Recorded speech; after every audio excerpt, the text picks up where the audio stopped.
levitações verdadeiras ou objetivas com as falsas ou subjetivas. Os casos mais comuns de levitação são os que aconteciam com as bruxas, cujas imagens, voando em cabos de vassouras, tornaram-se tradicionais nas iconografias demonológicas. A maioria dos estudiosos de bruxaria costumava atribuir o voo das feiticeiras a fenômenos alucinatórios, provocados por ungüentos friccionados no corpo ou pela ingestão de ervas que possuíam poderes alucinógenos. Jean Yaud, autor de um trabalho clássico sobre feitiçaria, intitulado La Lycanthropie, Transformation et Êxtase des Sorcières à Lycanthropie, Transformação e Êxtase das Feiticeiras, publicado em 1615, explica que existem dois tipos de ungüentos, um para conseguir transportes aéreos, levitação, e outro capaz de produzir a transformação de seres humanos em animais, licantropia. Entre as ervas que podem conseguir tais efeitos estão a erva mora, a acônito e a cisânia. Pierre Gassendi, 1592 a 1625, famoso filósofo francês, conta que, certo dia, encontrou um grupo de camponeses que havia capturado um bruxo. Gassendi propôs ao feiticeiro a troca de sua liberdade pelo segredo de se deslocar pelo ar. O prisioneiro aceitou. Depois de algumas negociações com os camponeses, Gassendi conseguiu que o feiticeiro fosse libertado. Livre, o homem mostrou ao seu libertador uma bolinha gordurosa, garantindo-lhe que o mistério dos voos estava ali. O feiticeiro convidou Gassendi, então, a acompanhá-lo em uma de suas viagens. O filósofo aceitou. O bruxo deu-lhe uma das bolinhas, colocou outra na boca e começou a mastigar vagarosamente. Gassendi guardou a sua. Não demorou muito e o bruxo começou a se contorcer, a estrebuchar e passou toda a noite em delírio. Ao voltar a si, fez minucioso relato sobre o seu voo e a respeito do sabá de que havia participado a muitos quilômetros dali.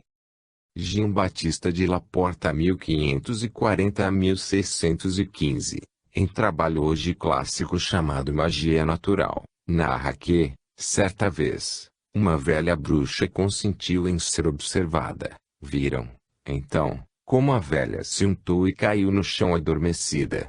Entraram no quarto onde jazia a desgraçada e deram-lhe uma boa dose de açoites sem que a velha desse mostras de dor. Depois da cruel experiência, deixaram-na como estava até voltar a si.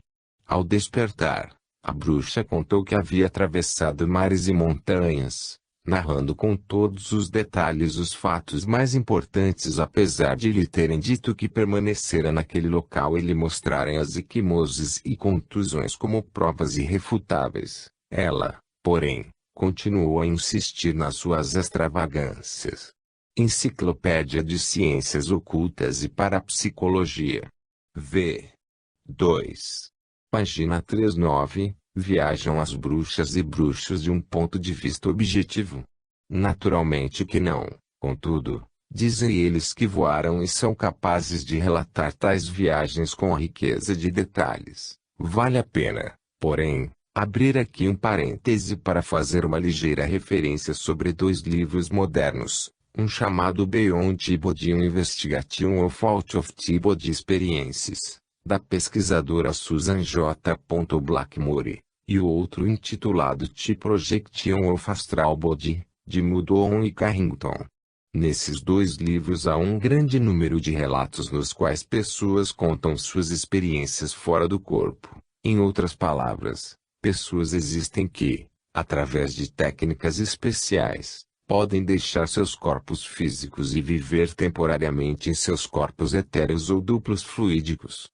Essas pessoas, ao narrarem as suas experiências, contam que se sentiram levitando sobre o corpo físico que continuava deitado e sem movimento.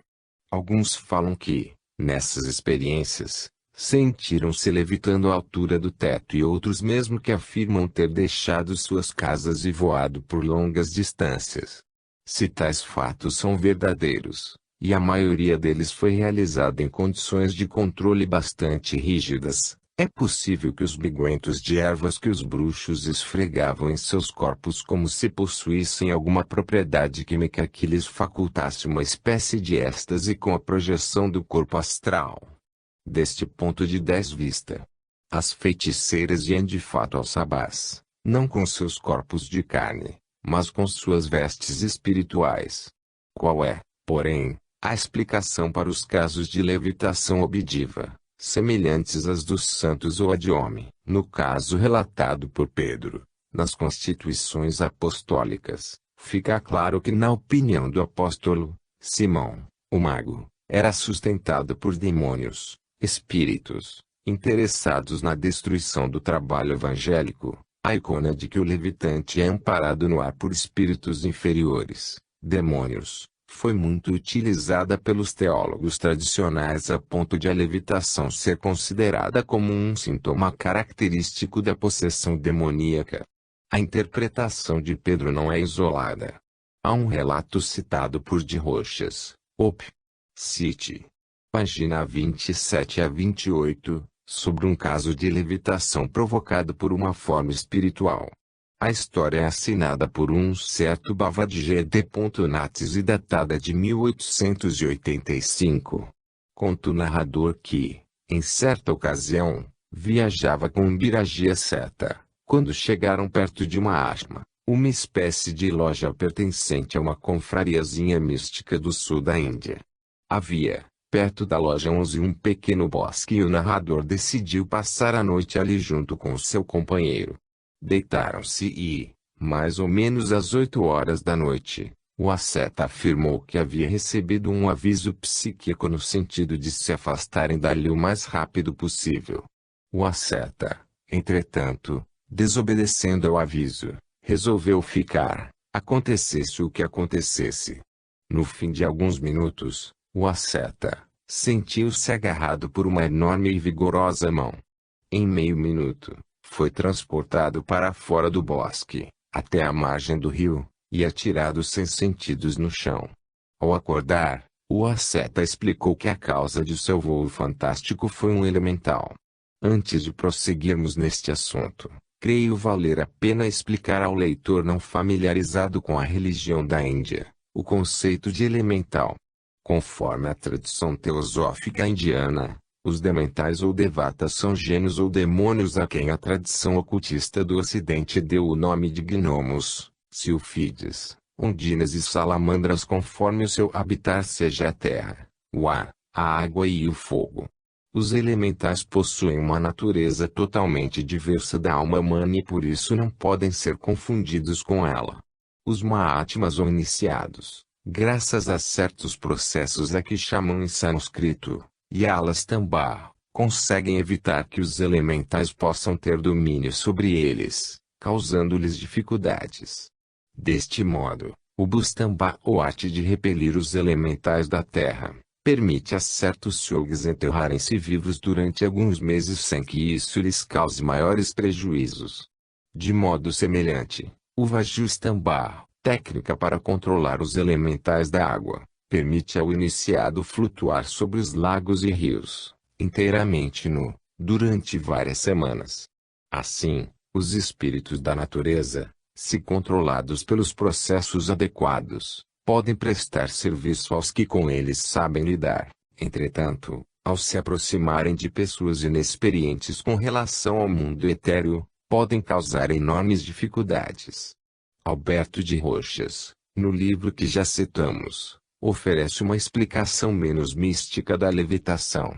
Na página 31 desta obra, lê-se: a levitação, em desacordo com a lei de gravidade estabelecida pela ciência moderna, só pode ser explicada pela teoria da atração e repulsão universais. Se os médiuns se elevam, isso deve-se a, durante algum tempo, adquirirem um caráter completamente positivo em relação ao magnetismo da Terra que se convencionou chamar positivo. Em cada organismo humano há, como no resto da natureza, os dois magnetismos, o positivo e o negativo. O que chamamos vida, não é mais do que o resultado da ação e da reação constante dessas forças positivas e negativas. A cessação ou equilíbrio dessas forças é a morte. Esta observação, todavia, não se aplica aos yogis. Os ocultistas podem, à sua vontade, produzir esse equilíbrio sem morrerem. Fato este que já se dá com os faquires indianos que podem ficar enterrados durante 40 dias. Se fôssemos de natureza inteiramente negativa, estaríamos enraizados como árvores. Se fôssemos completamente positivos, não poderíamos estacionar um só momento no chão e seríamos sempre repelidos de sua superfície porque as forças positivas se repelem. Quando, por nossa vontade, saltamos, momentaneamente tornamo-nos positivos. Quando ficamos no chão ou ali nos sentamos, tornamo-nos inteiramente negativos em relação à Terra. Como a nossa força de vontade não é desenvolvida, não é tão forte como a de um ocultista, não podemos ser levantados, e, se nos conservamos em pé ou ficamos demasiado tempo sentados, sobrevém o cansaço e somos obrigados a mudar de posição. De Rochas. Levitação. Página 31. Essas interpretações e teorias, a nosso ver, ainda são insuficientes para explicar, de modo definitivo, o fenômeno da levitação. As pesquisas, entretanto, se encontram em curso, apesar dos preconceitos com que tais assuntos têm sido encarados pela ciência oficial. Parte 2. A reencarnação. 2. A reencarnação na Igreja primitiva. Na aurora da Igreja, as ideias que sobre a possibilidade das vidas sucessivas eram mais ou menos comuns e defendidas por alguns padres de grande importância. Tais ideias tinham origem nos pensamentos neopitagóricos e neoplatônicos que dominavam, então, os centros culturais mais importantes, principalmente a cidade de Alexandria. Vejamos em sequência alguns exemplos que respaldam as nossas afirmações. Flávio Josefo, um judeu romanizado, dirigindo-se a alguns soldados que se mostravam dispostos a se suicidarem para não cair nas mãos dos romanos, disse: os corpos dos homens são realmente imortais e criados de material corruptível. A alma, porém, é para sempre imortal e parte da divindade que habita nosso corpo. Não vos lembrais por acaso que todos os espíritos puros, ao partirem desta vida, ganham um lugar, o mais sagrado no céu, de onde, nas revoluções das idades, são novamente enviados para corpos puros, enquanto as almas que cometeram autodestruição são condenadas às regiões trevosas do Hades. Apur. Santeson. Reencarnation, 1969, note-se que, no texto de Flávio Josefo, há não só uma afirmação tácita da volta do espírito a assumir um corpo físico, como um alerta aos candidatos ao suicídio, lembrando-lhes as dificuldades que seu gesto deslocado lhes acarretará num outro lado da vida Hades, o que se encontra em perfeita consonância com a doutrina espírita. Um dos primeiros padres a defender de modo claro a teoria da reencarnação foi Clemente de Alexandria. Embora tenha sido um escritor fecundo e uma figura importante no contexto da Igreja nascente, pouco se sabe sobre a vida deste padre. Os breves traços biográficos que possuímos de Clemente são os seguintes. Titus Flavius Clemente nasceu em Atenas no ano 150 d.C. na cidade de Péricles. Deve ter tido início a sua formação. Foi convertido ao cristianismo, mas não se sabe a época, o lugar ou o motivo de sua conversão. Depois de convertido, fez algumas viagens pelo sul da Itália, Síria e Palestina com o objetivo de aprender com os mestres mais eminentes da fé cristã. Em Alexandria, onde fixou residência, matriculou-se na escola de catecúmenos dirigida por Panteno. Em razão de sua inteligência e gosto pela erudição, tornou-se um dos alunos favoritos de Panteno, herdando, mais tarde, possivelmente no ano 200, o cargo de seu mestre. Algum tempo depois da ascensão de Orígenes à liderança da escola, houve a perseguição de Septimo Severo, o que obrigou Clemente a abandonar o Egito e a se refugiar na Capadócia em companhia do seu discípulo Alexandre, que, mais tarde, Seria bispo de Jerusalém. Clemente morreu um pouco antes do ano 215 sem ter podido voltar ao Egito. Clemente de Alexandria tem uma ideia bastante clara da reencarnação e parece, neste caso, compartilhar das ideias dos pitagóricos. No seu livro Exortação aos Pagãos, escreveu: existimos muito antes da fundação do mundo. Existimos aos olhos de Deus, pois é nosso destino nele viver. Somos as criaturas mais dotadas de razão do mundo divino. Por conseguinte, existimos desde o início, pois no início havia o Verbo. Não pela primeira vez, ele demonstrou compaixão por nós em nossas perambulações. Condoeu-se de nós desde o próprio início. Filolau, o pitagórico, ensinou que a alma era lançada ao corpo, como castigo, por transgressões que havia cometido, e a sua opinião foi confirmada pelos mais antigos profetas. Lactâncio, filho de Constantino, o Grande, em livro notável chamado Divinarum Institutionem, afirmou convictamente que só seria possível a imortalidade da alma se ela houvesse existido antes do corpo. Gregório de Nissa, 237 a 332, refletindo sobre a necessidade de que a alma seja purificada e, vendo a impossibilidade de realizar-se a purificação em uma só vida, admite a possibilidade das vidas sucessivas como o único modo da alma elevar-se nas sendas de evolução. Santo Agostinho, 354 a 430, mostra-se angustiado em suas confissões e pergunta a Deus: dize-me, Senhor. Dize-me, minha infância sucedeu a outra idade minha que morreu antes dela. Foi ela que passei no ventre da minha mãe. E novamente antes daquela vida. Ó Deus, minha alegria, estava eu em alguma parte ou em qualquer outro corpo? Pois, para saber, ninguém há para dizer-me, nem pai, nem mãe, nem experiência dos demais, nem minha própria memória. O campeão, porém, dessas ideias que sobre as vidas sucessivas foi Orígenes, nasceu Orígenes, provavelmente em Alexandria, no ano 185 depois do nascimento de Jesus Cristo. Seu pai chamava-se Leônidas e era cristão convertido.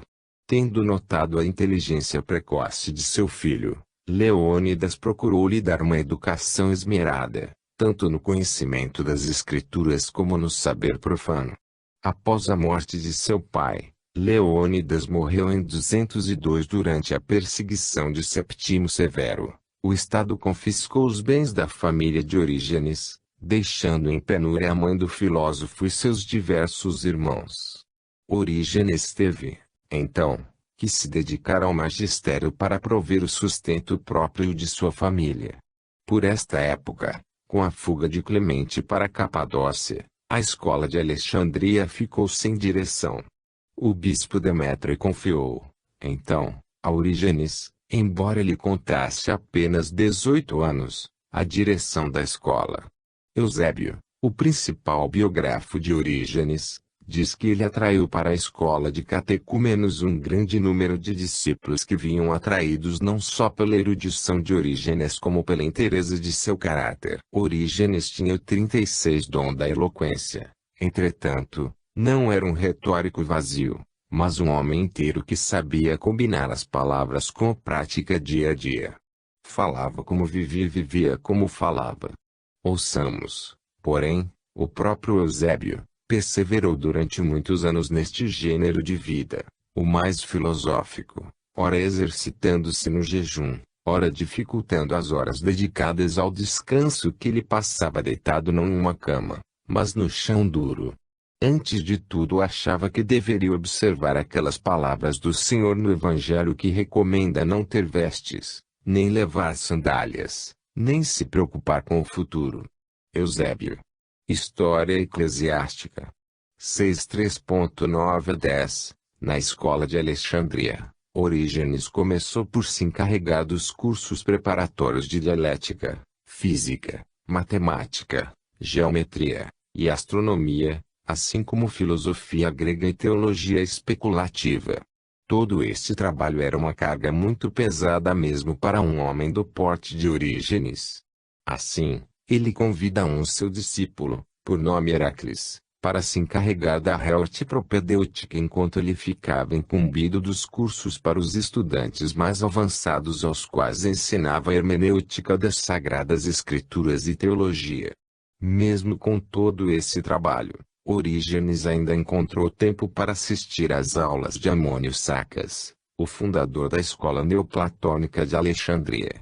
Foi, muito provavelmente, a partir dessas aulas que Orígenes entrou em contato mais acentuado com as doutrinas sobre transmigração das almas.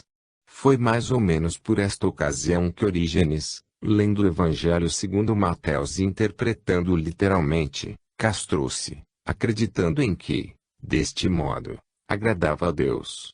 O texto provocador foi o seguinte: porque há eunucos que nasceram assim do ventre de sua mãe, há eunucos a quem os homens fizeram tais e há eunucos que a si mesmos se fizeram eunucos por amor ao reino dos céus.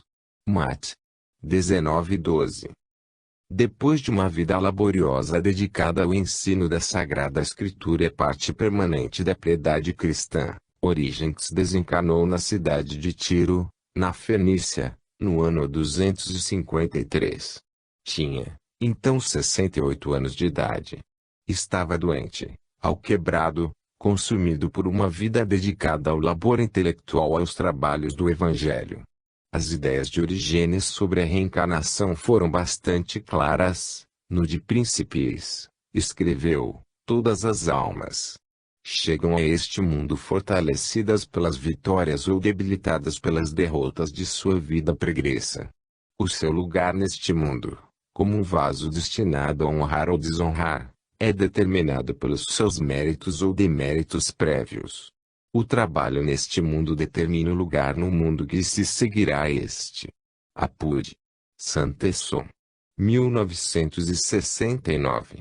Página 125. No Contracelso, fala sobre a reencarnação com muito mais clareza. Não está mais de conformidade com a razão que todas as almas, por algumas razões misteriosas, falo agora de acordo com as opiniões de Pitágoras, Platão e Empédocles, que Celso frequentemente menciona, sejam introduzidas em um corpo de acordo com seus méritos e antigos atos. Não é racional que as almas que usaram seus corpos para fazer o maior bem possível tenham direito a corpos dotados de qualidades superiores aos corpos dos demais. A alma, cuja natureza é imaterial e invisível, não existe em local material sem ter um corpo apropriado à natureza do lugar. Consequentemente deixa um corpo que lhe era necessário antes, mas que não é mais adequado ao seu status modificado e troca-o por outro. E interessante notar que, àquela época, os ensinos de Orígenes eram considerados evangélicos e, portanto, aceitos pela Igreja.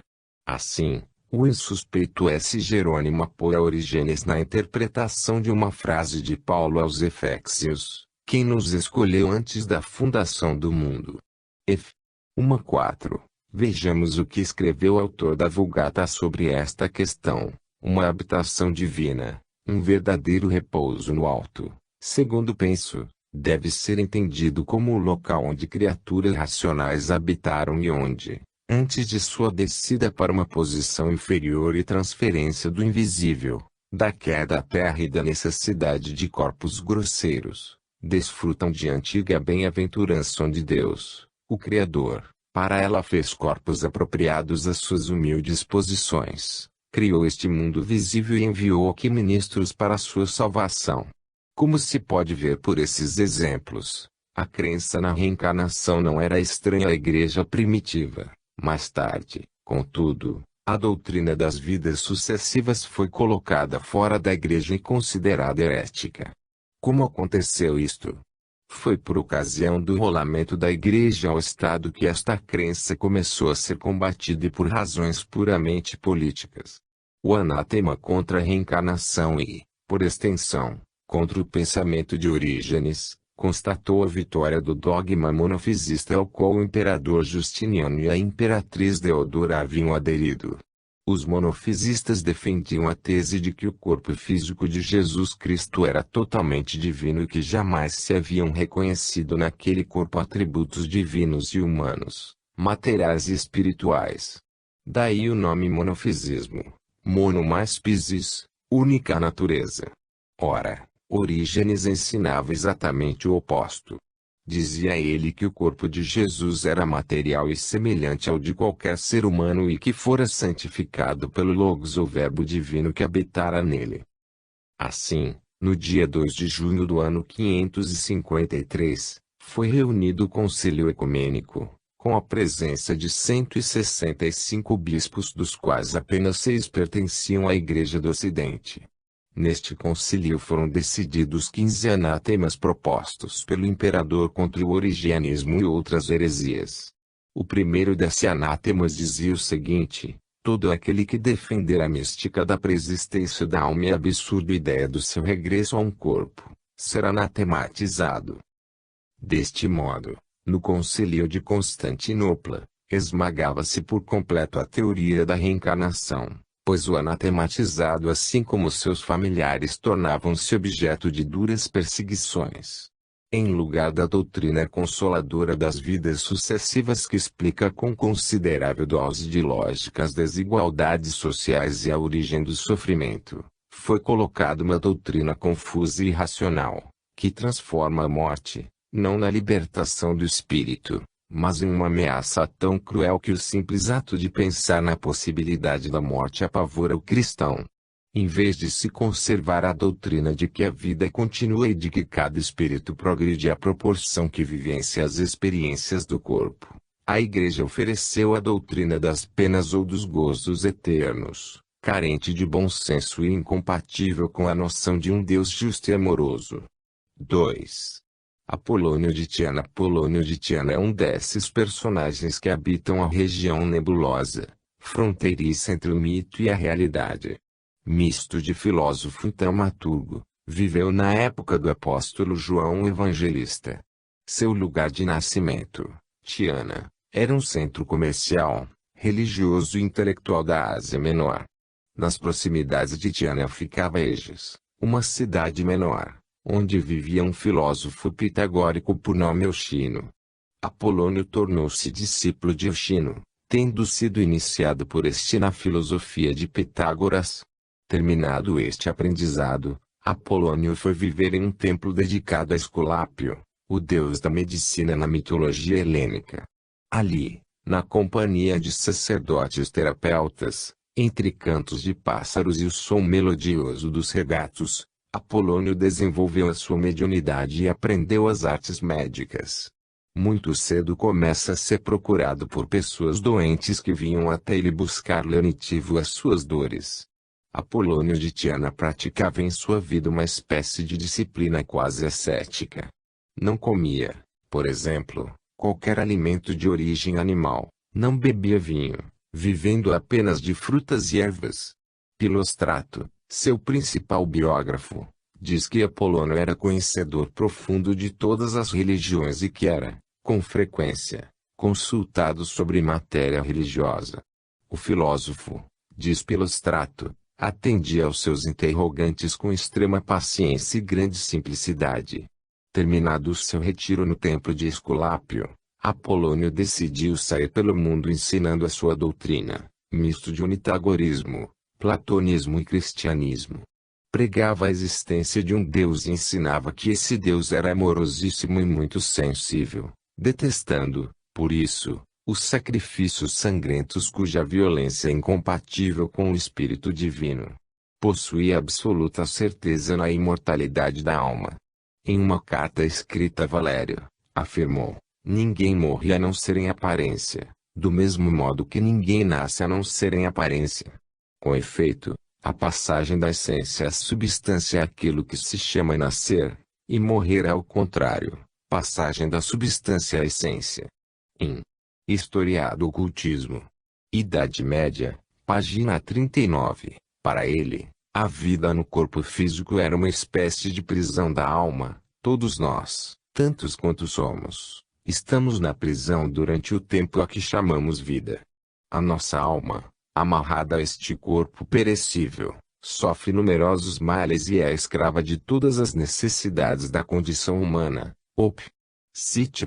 Página 38. Conforme a biografia escrita por Pilóstrato, Apolônio, ao longo de sua vida, produziu uma série de eventos que poderiam ser chamados maravilhosos, se tomarmos esta palavra no sentido de extraordinário. Conta Pilóstrato que, certo dia, Apolônio viu passar um cortejo fúnebre.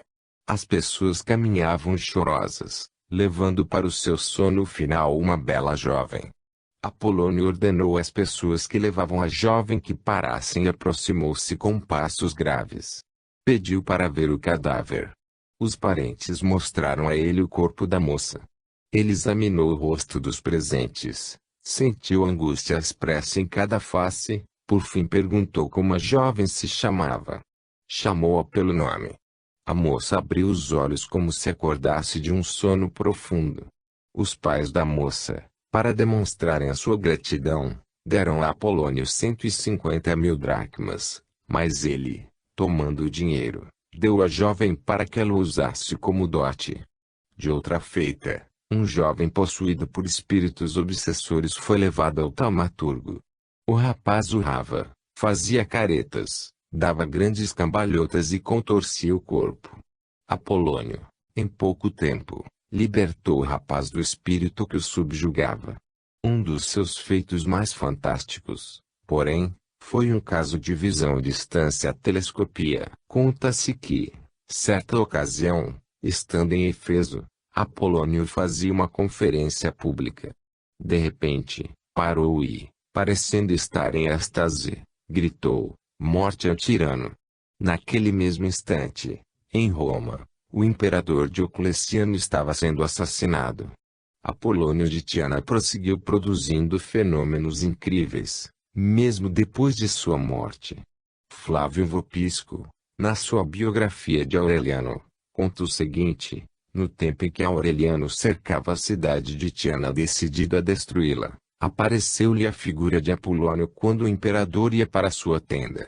O espírito lhe disse, então, em língua panônia: Aureliano, se queres fazer conquistas, renuncia aos teus maus desígnios contra os meus concidadãos. Se queres mandar, abstente de derramar sangue inocente, e se queres viver, não cometas injustiças. Apud. H.P. Blavatsky. 1980. V. 4. Página 140.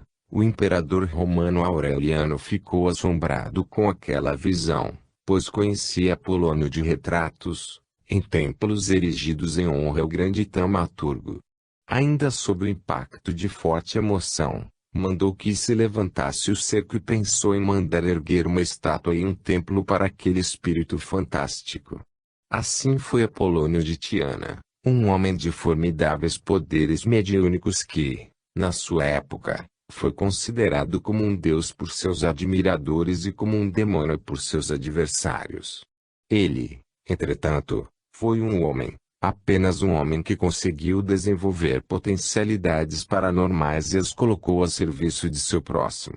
2.2 Pilon de Alexandria. Pilon nasceu em Alexandria em uma família aristocrática de origem sacerdotal. Sempre esteve interessado no destino e nas lutas do povo judaico ao qual pertencia.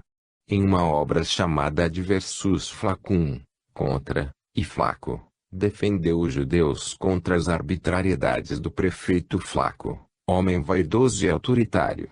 No ano 39.600, Apion ordenara a colocação de uma estátua do imperador no interior da sinagoga, insulto insuportável a um judeu.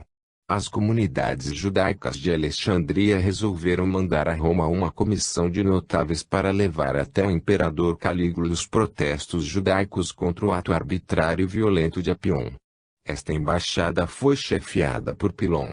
O encontro com o imperador foi frustrante porque Calígula, após ouvir as explicações de Apion, despediu os judeus sem ouvi-los.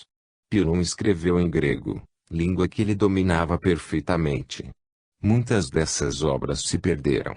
As obras de Pilon que possuímos estão escritas em latim e armênio. O estilo de Pilon um tanto prolixo e pesado.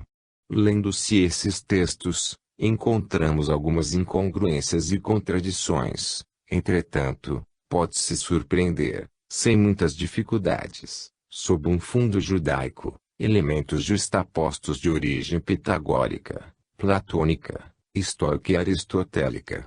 A sua antropologia está inspirada em parte no platonismo e, em parte, no estoicismo.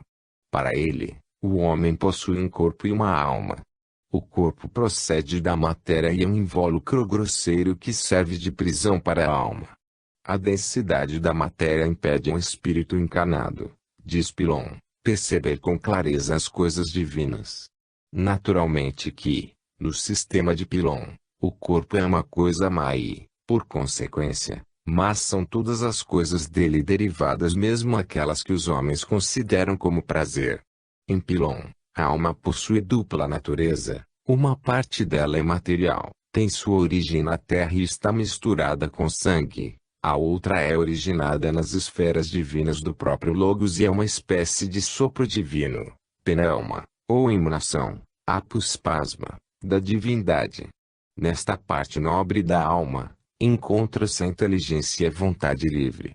Consoante o pensamento de Pilon, as almas não são todas iguais. Algumas, muito evoluídas, habitam planos superiores onde vivem em estado de perpétua felicidade. Outras, mais inferiores, estão destinadas a viver em corpos materiais.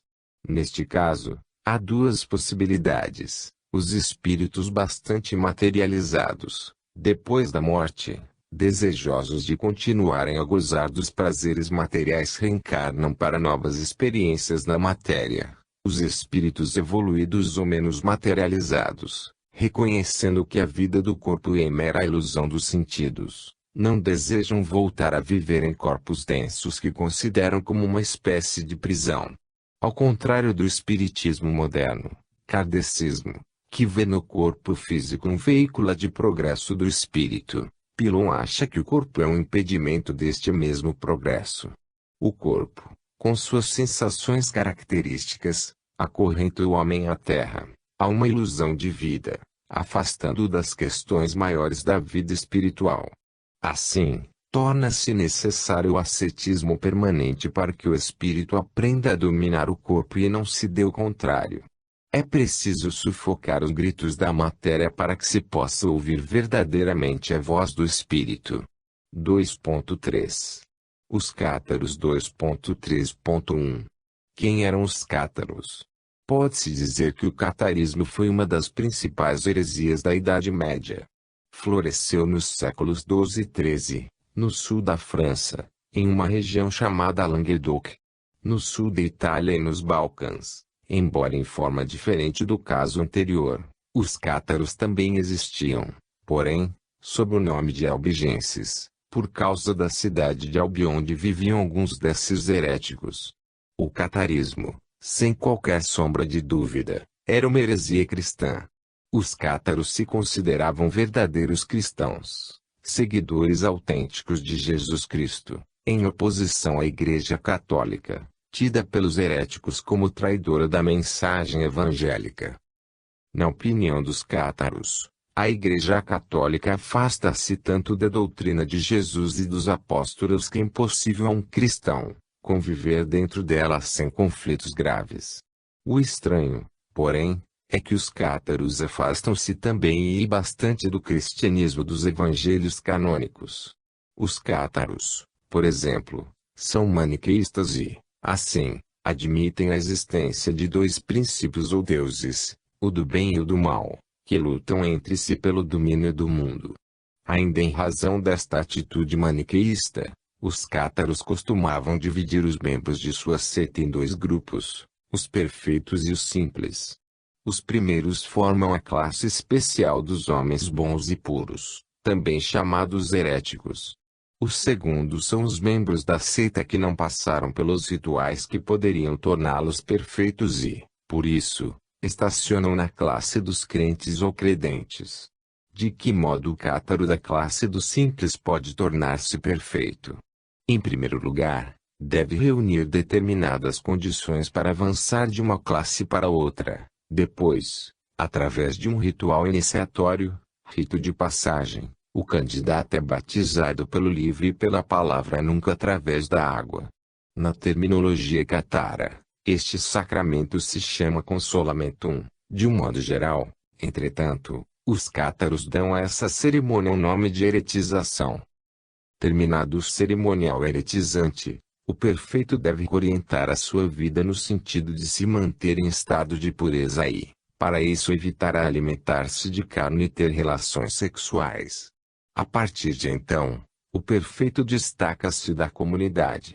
Terá o direito de benzer o pão e o direito ao melhoramento ou adoração que passa a receber dos simples. As pessoas comuns só podem receber a eretização em um caso, nas vésperas de seu falecimento. Esta eretização tardia visa permitir que as pessoas simples tenham uma vida suportável, sem muitas restrições, pois nem todos são capazes de longos jejuns e outras práticas ascéticas a que os perfeitos devem se submeter. Mais ou menos por volta de 1200, o catarismo tinha se espalhado por toda a região do Languedoc que, por aquele tempo, ainda não pertencia à França. A Igreja começa, então, a se preocupar com o crescimento rápido da seita herética. Em 1209, uma cruzada contra os cátaros, liderada pelos barões do norte da França, marcha em direção ao sul para erradicar a heresia conforme os desejos do Papa.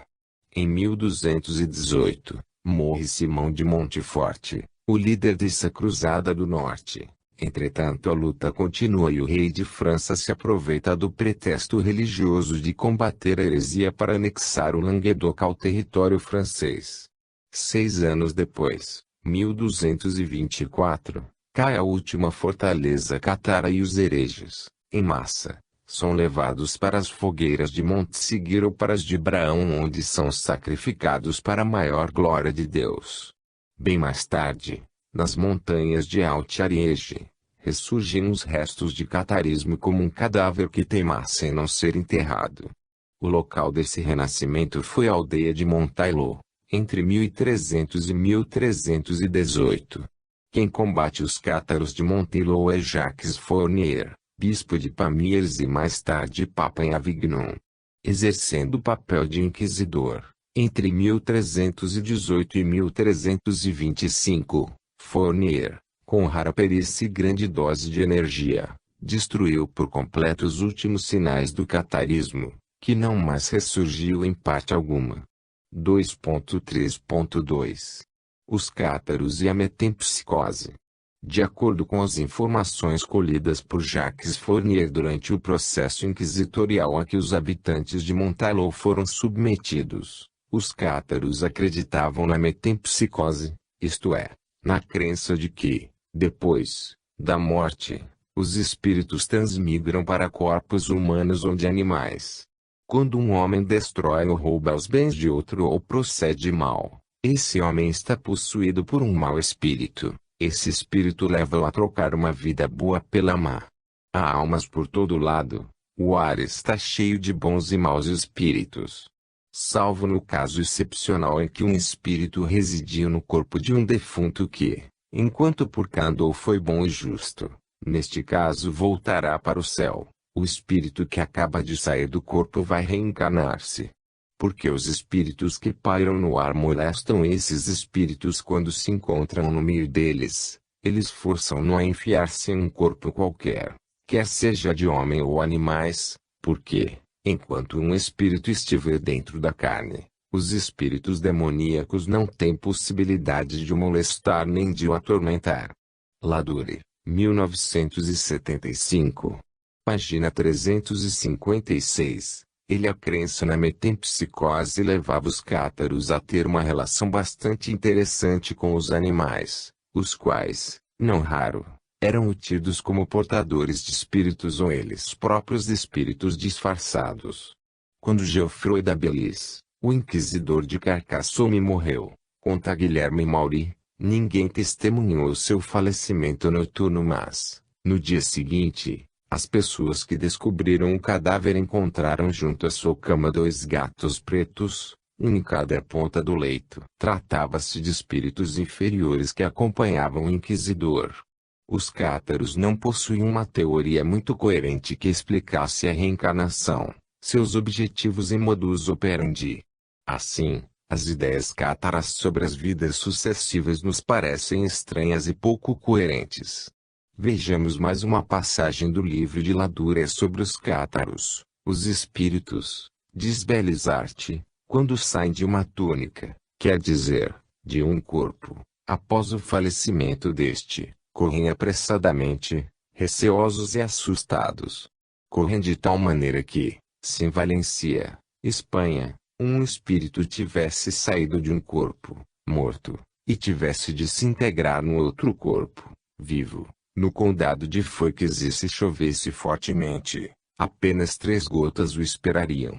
Correndo deste modo, o espírito assustado, e torturado, por outro lado, pelas chamas metidas pelos diabos que andam no ar, enfia-se no primeiro buraco que se encontra disponível, ou seja, dentro de qualquer animal que tenha acabado de conceber um embrião, ainda sem alma. Esse animal pode ser uma cadela, uma coelha, uma égua, ou mesmo dentro do ventre de uma mulher.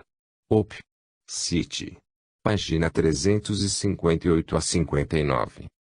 As crenças na metempsicose entre os cátaros, muitas vezes, beiravam o anedótico, como o caso de um homem que, em sua vida anterior, havia sido um cavalo. Um homem havia sido mau e assassino. Quando morreu, seu espírito entrou no corpo de um boi. Este boi teve um dono severo que o alimentava mal e o ferroava intensamente. No entanto, o espírito do boi lembrava-se de que havia sido o homem. Após a morte do boi, este senhor foi atacado pelos inimigos, subiu para o cavalo e cavalgou pelos penhascos. A um dado momento, o cavalo ficou com o casco preso em 2 pedras. Com muita dificuldade, conseguiu retirá-lo, mas a ferradura ficou no meio das pedras. Em seguida, o senhor continuou a sua cavalgada durante a noite. Quanto ao espírito do cavalo, este continuamente se lembrava de que tinha estado num corpo humano. Depois da morte do cavalo, o seu espírito entrou no corpo de uma mulher grávida e se incorporou no embrião da criança que trazia no ventre já crescida. Esta criança alcançou o entendimento do bem, a fé cátara. Em seguida, tornou-se perfeito. Um dia, passou, juntamente com seu companheiro, pelo local onde o cavalo tinha perdido a ferradura. Então esse homem, cujo espírito havia estado dentro de um cavalo, disse ao seu companheiro: quando eu era cavalo, uma noite perdi a ferradura no meio de 2 pedras e andei desferrado toda a noite. Então, os 2 homens passaram a procurar no meio das pedras, descobriram a ferradura e a levaram com eles. Op. Cite. Página 360. Naturalmente, a metempsicose não é uma ideia incorporada pelo espiritismo moderno, kardecismo, que não admite possa um espírito reviver no corpo de um animal irracional. Conforme o espiritismo, o espírito, embora possa estacionar, não regride. Por outro lado, pode-se considerar a metempsicose como uma ideia paralela à doutrina dos espíritos, uma vez que defende a preexistência do espírito e a possibilidade deste ocupar, ao longo de sua história, outros corpos. 2.3.3 Os cátaros e os espíritos. Uma das crenças mais interessantes dos habitantes de Montalon era de que os espíritos não ficavam isolados nos céus ou no inferno. Pelo contrário, prosseguiam vivendo na terra onde poderiam ser vistos por determinadas pessoas. Interrogado por Jacques Fournier, Guillaume Forte, criador de gado e cultivador em Montalon, explica: houve tempo em que eu não acreditava na ressurreição dos corpos humanos depois do falecimento, se bem que eu tenho ouvido pregar isso na igreja. Ainda hoje não acredito porque o corpo do defunto desfaz-se e se transforma em terra ou cinza. Em compensação, acredito na sobrevivência da alma. As almas dos maus irão para os penedos e para os abismos, E os demônios do alto dos Penedos precipitaram essas almas nos precipícios. Por que acredita nisto? Perguntou Fournier. Porque se diz vulgarmente que, nas regiões de Ailon e na de Sault, Arnaud Rives, uma mulher que vive em Belcaire, na diocese de Alete, vê as almas dos maus serem conduzidas pelos demônios que depois as atiram Penedo abaixo. Arnaud vê essas almas. Elas têm carne, ossos e todos os membros, cabeça, pés, mãos e todo o resto. Possuem, pois, um corpo próprio, são atiradas pelos demônios, e gemem muito, estão muito mortificadas.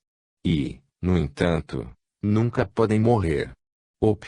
Cite. Página 431. Em razão da presença de espíritos tão próximos dos homens, tornava-se necessária a existência, nas comunidades cátaras, de pessoas que tivessem a faculdade de mediar as relações entre vivos e mortos. A esses médiuns, os cátaros chamavam armaris, ou mensageiros das almas. Tais pessoas eram consultadas com relativa constância. Uma mulher, natural de Pameira, diz Amal de Geles, vós que estáis com os mortos, perguntai à minha filha se o meu filho Jean, que abandonou nossa casa, morreu ou ainda está vivo. Já há muito tempo que não tenho notícias dele. Op. Cite. Página 433. O mundo dos mortos para os cátaros era uma réplica bastante próxima do mundo dos vivos. Do outro lado da vida, consoante ao catarismo, muito pouca coisa se altera. As mulheres poderosas e belas, acostumadas a serem transportadas em carroças, prosseguem no outro mundo seus passeios. Ali, entretanto, não são animais que puxam as carretas, mas demônios pavorosos. Tais senhoras continuam vaidosas, usando vestidos de punho de renda. Soldados mortos em combate caminham exibindo seus ferimentos que ainda sangram. Os assassinados são vistos com o corpo marcado pelos ferimentos que lhes causaram a morte. No outro mundo, caminham religiosos com seus capuchos escuros, médicos que continuam a andar em meio ao leprosário local. Do outro lado da vida, os mortos sentem frio. Por isso, quando o vento sopra forte com seu hálito gelado bafeja os homens, os espíritos procuram as casas onde há muita lenha. Se os moradores estão dormindo e a lareira apagada, eles vão mexer entre as brasas e, encontrando lume, acendem o fogo para se aquecerem. Os mortos, segundo o catarismo, não costumam comer, mas bebem vinho. Em algumas narrativas, chegam a beber vários barris de vinho. Em outros relatos, diz-se que os espíritos, por mais que bebam, não conseguem afetar a quantidade do líquido. É como se bebessem apenas a essência do vinho. Amal de Geles, o médium, bebe bastante e, por isso, costumam chamá-la de Bouteiller garrafão. A situação do morto, todavia, não é agradável. Não tem direito à sexualidade nem à vida em família. Os mortos não possuem casa. Vivem, portanto, vagando pelas casas dos vivos e, principalmente nas casas em que viveram. Assim, não tendo onde morar e necessitando formar comunidades fixas, os espíritos vão morar nas igrejas. Daí-se dizer que os paroquianos mortos são melhores que os paroquianos vivos. Normalmente, porém, os mortos passam todo o tempo que possuem, vagando de um lado para o outro. Andam pelos campos, vales e penedos, mas, como já o dissemos, a sua preferência maior é pelas casas dos vivos. Muitos dos mortos costumam procurar as igrejas para fazerem penitências. Os usurários se esforçam neste sentido, mais do que qualquer outro espírito.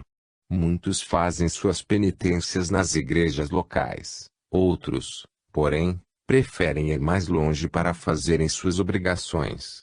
Há mesmo casos de espíritos que fazem peregrinações no Santuário de São Tiago de Compostela. Assim são os cátaros e suas crenças que procuramos resumir neste trabalho. O leitor espírita, por certo, não encontrará a menor dificuldade para detectar, Nos exemplos que coletamos, ideias bastante comuns à doutrina dos espíritos. Encontramos, portanto, entre os cátaros a noção de transmigração da alma, a presença do médium na sua tarefa de estabelecer contato entre os dois planos da existência, espiritual e material, e uma descrição bastante rica e curiosa sobre o outro lado da vida.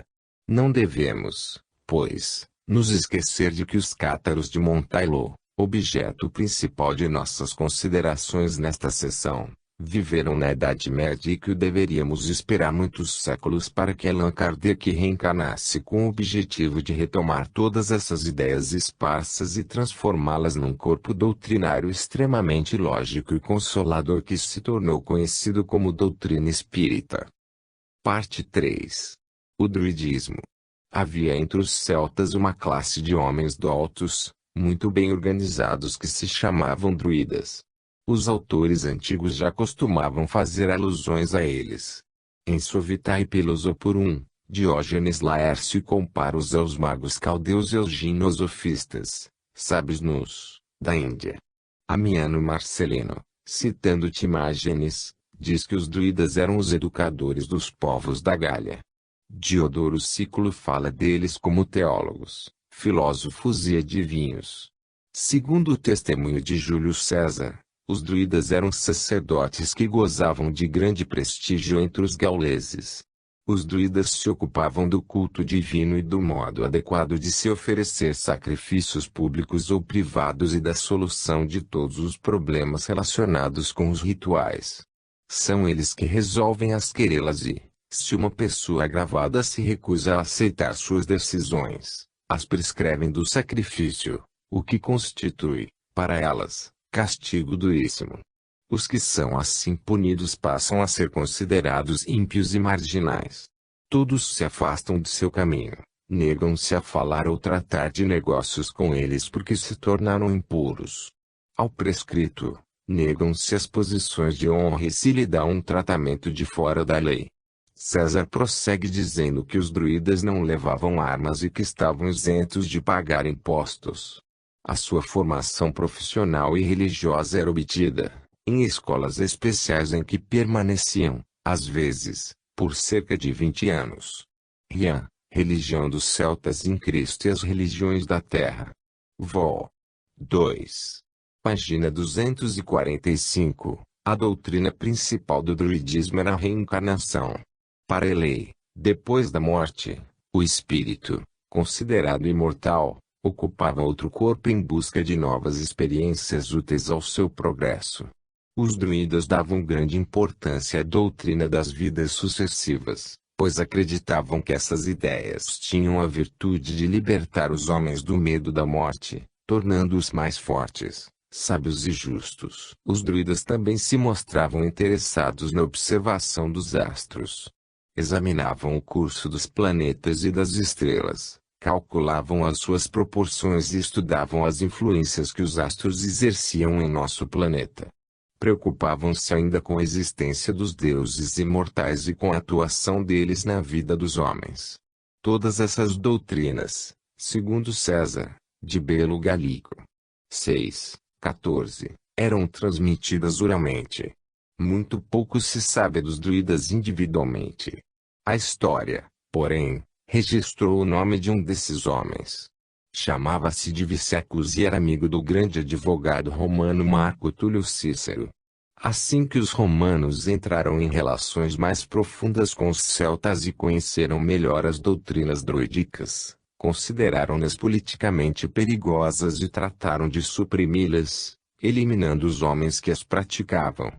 Sabe-se que, quando esse patrício iniciou a evangelização da Irlanda, teve nos druidas os seus principais opositores.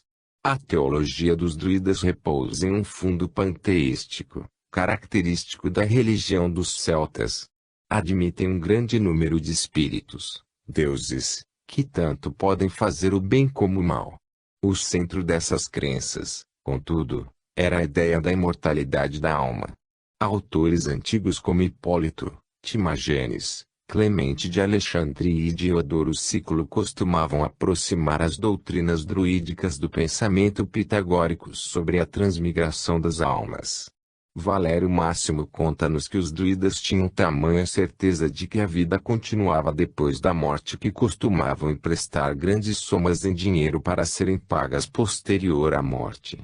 Outras práticas além do pagamento póstumo das dívidas, apontam com extrema clareza para o fato de que, para os druidas, a vida não passava de uma simples página no grande livro da eternidade. Nascer,